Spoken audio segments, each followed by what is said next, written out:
గజపతి నగరంలో మాజీ MLA Botsa Appala Narsaiah press మీట్లు పెట్టి అబద్ధాలు చెప్పి ప్రజలను మోసం చేసే ప్రయత్నం చేస్తున్నట్లు ఏఎంసీ చైర్మన్ గోపాలరాజు ఆదివారం అన్నారు.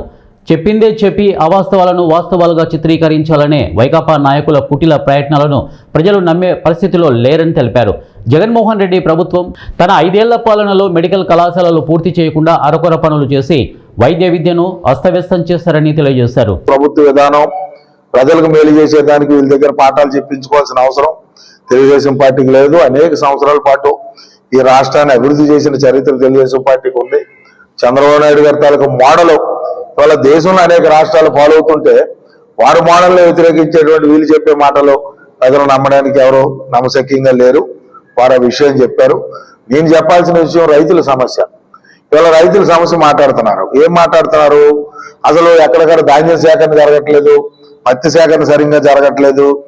ఈ పెద్ద మనుషులు ప్రభుత్వంలో ఉన్నప్పుడు ప్రతి దగ్గర కూడా ధాన్యం 10 కేజీల నుంచి 15 కేజీల దాకా తీసుకొని అక్రమంగా ఇవాళ లక్షల రూపాయలు, కోట్ల రూపాయలు ఇవాళ వెనకేసుకున్న చరిత్ర రాష్ట్రంలో వైఎస్ఆర్సీపీ ప్రభుత్వంది, జగన్మోహన్ రెడ్డి గారి ప్రభుత్వంది.